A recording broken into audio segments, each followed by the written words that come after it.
करते हैं। फिर इसके अलावा इसमें जो आप देखें कि कॉम्प्लेक्सिटी ऑफ ग्रुप बिहेवियर, जो आपको एक ग्रुप है उसमें किस किस तरह की चीजें हैं, डिफरेंट होती है ना। एक ग्रुप है उसके बहुत सारे, एक कल्चर भी है, तो कल्चर के बहुत सारे एस्पेक्ट्स होते हैं ना। जिस तरह हमने पहले भी पढ़ा कि कैरेक्टरिस्टिक्स में कल्चर में लैंग्वेज आ जाती है, एटीट्यूड्स हैं, रिचुअल्स हैं, बहुत सारी चीजें हैं। तो कल्चर तो है, उसमें तो बहुत सारी चीजें इन्वॉल्व हैं। तो आपके पास इसी तरह लोग जो उस ग्रुप उस कल्चर के लोग होते हैं तो उसमें डिफरेंट उनके बिहेवियर्स होते हैं, वो उसमें एक बड़ी एक आपको एक कॉम्प्लिकेटेड चीज भी नजर आती है। तो आप उसको अंडरस्टैंड करते हैं, उसको समझते हैं और उसको एनालाइज करते हैं एज एन एथनोग्राफर। फिर इसी तरह आपके जो मल्टी फेसेटेड डायमेंशंस हैं ग्रुप में, उनका इंटरेक्शन है उस कल्चर सेटिंग में, उस बिहेवियर में, उसके दरमियान फिर आप एक रिलेशनशिप भी फाइंड आउट एक रिसर्चर कर सकता है, उसमें उसको इंटीग्रेट कर सकता है। जैसे अगर आपने लैंग्वेज भी देखी, आपने उनके एटीट्यूड भी देखे, उनके रिचुअल्स भी देखे, या उनके कुछ इश्यूज हैं, सोशल इश्यूज, वो भी उसके साथ आपको मिल रहे हैं, तो डिफरेंट डायमेंशंस हैं। जब ग्रुप्स आपस में इंटरेक्ट करते हैं तो वहां पर आप डिफरेंट चीजों जो आपके सामने आ रही है उनके दरमियान आप एक रिलेशनशिप भी आपको समझ में आने लगता है, अंडरस्टैंड आप उसको कर सकते हैं और उस पर जो है वो अपना एक व्यू दे सकते हैं। स्टूडेंट्स, इस तरह हर रिसर्च मेथड के कुछ लिमिटेशंस उसकी होती हैं, डिसएडवांटेजेस होते हैं। इसी तरह एथनोग्राफी रिसर्च के भी कुछ डिसएडवांटेजेस हैं। ये report is based on the observation and interpretation. अब जब तक आप एज ए रिसर्चर पार्टिसिपेंट्स को ऑब्जर्व नहीं करेंगे, उसको रियल सेटिंग में या जहां पर वो रह रहे हैं उनकी साइट पर उनको क्लोजली आप ऑब्जर्व नहीं करेंगे और फिर उन ऑब्जर्वेशन की बेसिस पर आप इंटरप्रिटेशन नहीं देंगे, तो आपके लिए उस चीज को नरेट करना मुश्किल हो जाएगा, रिपोर्ट को प्रेजेंट करना मुश्किल हो जाता है। तो ये सोनली इस पर डिपेंड करती है। वरना आप देखेंगे क्वांटिटेटिव स्टडीज जो है वो आप करते हैं, जैसे कोरिलेशन स्टडी आप कर रहे हैं, सर्वे आप लोग जो रिसर्च मेथड 2 में रिसर्च भी कर रहे हैं, उसमें आपने देखा होगा कि अगर आप एक पार्टिसिपेंट के पास एक दफा जाते हैं, your participant has filled up the questionnaire you has given during data collection, तब उसने वो फिल कर दिया, वो ले आए और आपने उसका एनालिसिस, उसकी स्कोरिंग की, और स्कोरिंग के बाद आपके पास you have a quantitative value. अब उस क्वांटिटेटिव वैल्यू की बेस पर आपने इंटरप्रिटेशन दे दी। और कलेक्टिव आप जो है वो एक पॉइंट ऑफ व्यू आपका एक होता है कि during data collection how your participants behave toward yourself and toward the research. तो उसको एक कलेक्टिवली दे देते हैं, लेकिन इतना ज्यादा वो नहीं होता। लेकिन यहाँ पे आप देखें कि आपको आपकी एक ऑब्जर्वेशन जो है वो बड़ी इंपॉर्टेंट होती है, और जब तक वो ऑब्जर्वेशन आपके पास नहीं है, आपके पास रिकॉर्ड नहीं है, रिकॉर्ड किया हुआ आपने उस ऑब्जर्वेशंस को प्रॉपर्ली और जिस तरह आपको करना चाहिए, तो आपके लिए इंटरप्रेट करना चीजों को मुश्किल हो जाता है। तो यहाँ पर आपकी बहुत ज्यादा एक जो है वो रिक्वायर्ड होती है इंटरप्रिटेशन एंड ऑब्जर्वेशन।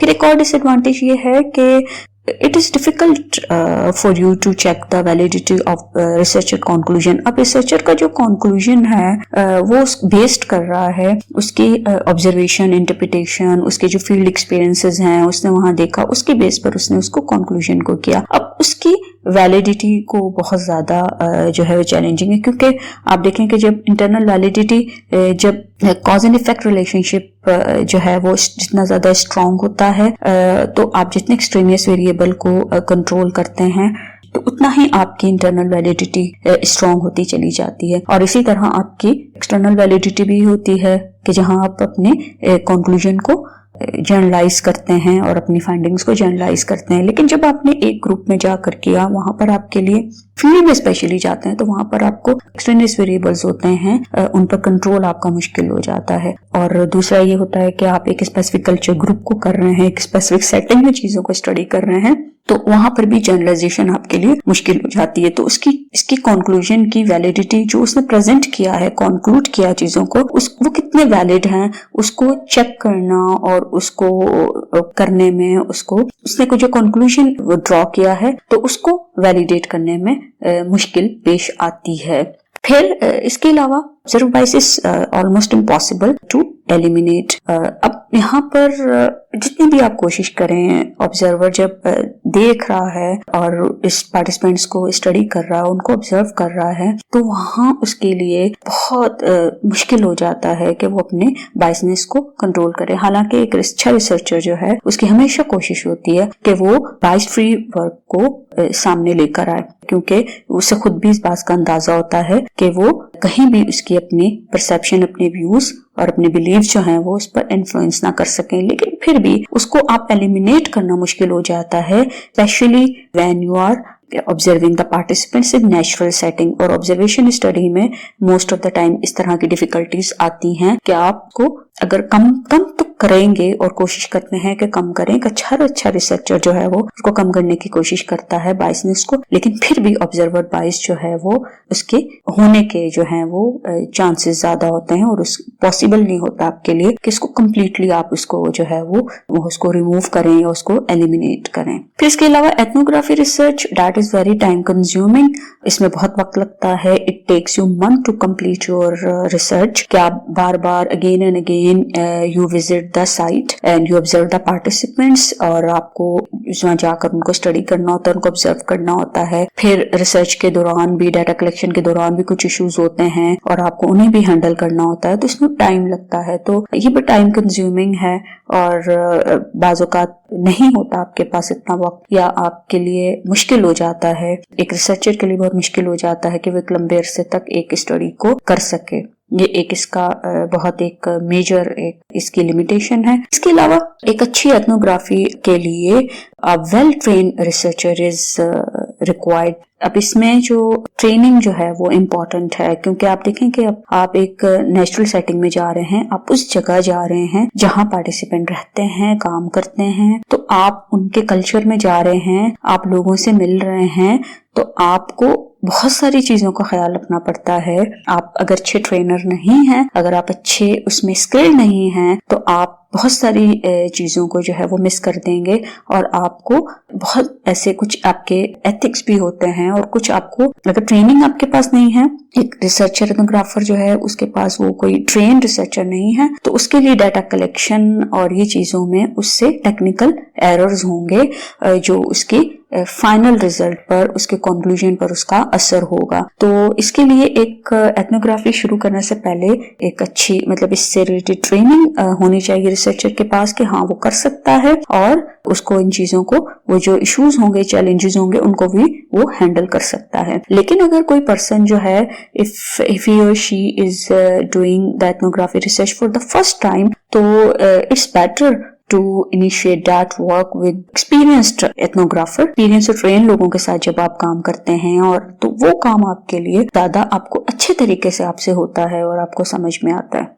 बहरहाल एथनोग्राफी रिसर्च जो है वो एक बहुत अच्छा एक रिसर्च मेथड है, specially when your aim is to study a culture को, स्पेसिफिक ग्रुप और अ कल्चर और अ कमेटी, और आप इसके किसी कमेटी के प्रोसीजर को, उसके सिस्टम को आप जब अंडरस्टैंड करना चाह रहे होते हैं, तो आपके लिए ये एक रिसर्च मेथड जो है एक बड़ा अच्छा रिसर्च मेथड हो सकता है। जब आप किसी ग्रुप को, किसी कल्चर को स्टडी करना चाहें, तो एथनोग्राफी जो है वो आपके लिए जो है एक बेस्ट ऑप्शन है। Application of ethnography research in Pakistan. Students ethnography की पाकिस्तान में भी एक एप्लीकेशन आप देख सकते हैं, बल्कि आप चाहें तो एथनोग्राफी रिसर्च कर सकते हैं, क्योंकि इस रिसर्च मेथड के जरिए आप पाकिस्तान में डिफरेंट जो कल्चर ग्रुप्स हैं आप उनको स्टडी कर सकते हैं, उनके शेयर्ड पैटर्न को स्टडी कर सकते हैं। पाकिस्तान में आपको वैरायटी के कल्चर नजर आएंगे। अगर आप मुल्तान की तरफ जाएं तो वहां पर आपको एक स्पेसिफिक कल्चर नजर आता है। इसी तरह आप गिलगित बल्तिस्तान में जाएं तो वहां आपको एक बाकायदा कल्चर नजर आता है। चित्राल का एक डिफरेंट कल्चर नजर आता है। इसी तरह हमारे यहाँ फाटा के इलाके हैं, कबायली इलाके हैं, वहां भी ग्रुप्स हैं, उनके कल्चर पैटर्न्स को आप स्टडी कर सकते हैं। इसी तरह पाकिस्तान में अफगानिस्तान से आए हुए लोग भी रह रहे हैं, जो अभी तक पाकिस्तान में तो रह रहे हैं, लेकिन उनमें से कुछ लोग अभी भी अपनी एक आइडेंटिटी के साथ, अपने उन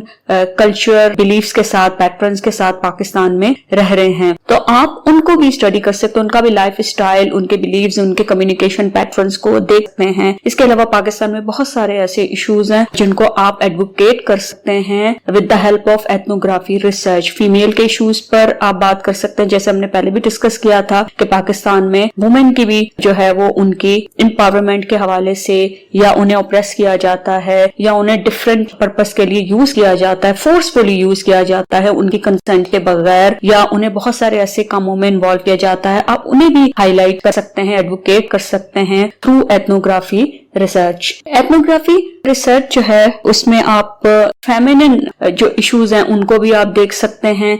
इसके अलावा आप जो हैं वो इसी तरह अगर आप देखें तो एथनोग्राफी रिसर्च में आप एथनोग्राफी नॉवेल का जो हमने पढ़ा था उसको भी आप यूज कर सकते हैं कि बाकायदा ऐसे नॉवेल, अगर आप में ऐसी एबिलिटी है कि आप ऐसे नॉवेल्स लिख सकें या आप ऐसे कुछ क्रिएटिव काम सामने ला सकें, तो आप किसी स्पेसिफिक कल्चर को सामने रखकर आप जो हैं उस एक नॉवेल एक इस तरह का वर्क सामने ला सकते हैं। हालांकि that is not the real work. Novel जो होता है फिक्शनल वर्क होता है, लेकिन उसमें भी कल्चर पैटर्न्स डिस्कस हो रहे होते हैं, उसमें भी बिलीव्स किस तरह ट्रांसफर होते हैं और किस तरह एक कल्चर से एसोसिएटेड होकर लोग उसी स्टाइल में बिहेव करते हैं, उनके थिंकिंग पैटर्न भी वैसे ही होते हैं। तो बाकायदा एक स्टोरी की फॉर्म में और आप एक कल्चर को लेकर बेस बनाकर आप एक नॉवेल टाइप की एथनोग्राफी भी कर सकते हैं। अगर आपके अंदर क्रिएटिविटी है, आपकी इमेजिनेशन पावर बहुत अच्छी है, आपकी इंट्यूटिव एबिलिटी आपके अंदर है और आप समझते हैं कि आप इस तरह का क्रिएटिव काम कर सकते हैं, तो आप उसे कर सकते हैं।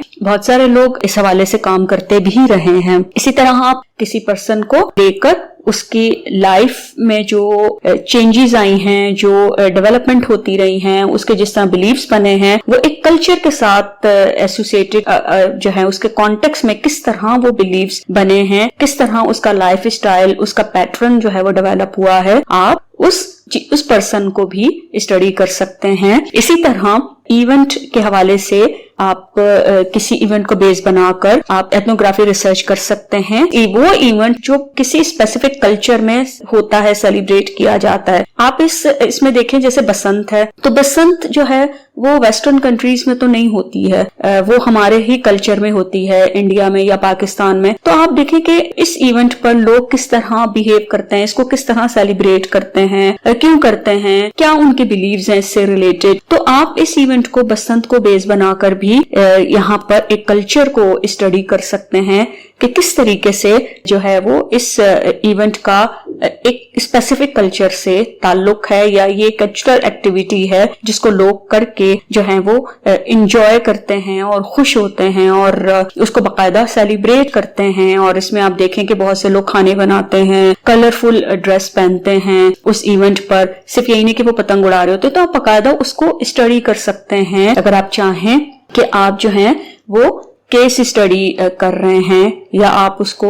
उस कॉन्टेक्स्ट में एक स्पेसिफिक कल्चर के कॉन्टेक्स्ट में जो है उस इवेंट को देख रहे हैं। तो आप देखें कि आपके पास बहुत सारी इसमें वैरायटी है, कोई स्पेसिफिक किस्म का वो नहीं है, आपके पास वैरायटी है कि आप एथनोग्राफी रिसर्च भी कर रहे हैं तो किसी एक उसमें नहीं कर रहे हैं, बल्कि आपके पास डिफरेंट फॉर्म्स हैं, डिफरेंट टाइप्स हैं, उनको यूज करते हुए आप जो है पाकिस्तान में एथनोग्राफी रिसर्च करके उससे बहुत कुछ सीख सकते हैं। तो स्टूडेंट्स, ये एथनोग्राफी रिसर्च के हवाले से हमने आज पढ़ा और आपने बेसिक कॉन्सेप्ट्स भी अंडरस्टैंड किए हैं, डिजाइन भी अंडरस्टैंड की, उसकी कैरेक्टरिस्टिक्स भी देखी और इसके साथ आपने एडवांटेजेस डिसएडवांटेजेस भी देखे हैं, और अब हमने इसकी एप्लीकेशन भी स्पेसिफिकली पाकिस्तान में देखी है। तो अगर आप एथनोग्राफी रिसर्च करना चाहते हैं तो आप कर सकते हैं। ठीक है, ये टाइम कंज्यूमिंग है, इसमें स्किल्ड होना जरूरी है, लेकिन इसके बावजूद एक कल्चर को स्टडी करने के लिए एथनोग्राफी रिसर्च जो है वो एक सुटेबल मेथड है और इसे पाकिस्तान में आप कर सकते हैं।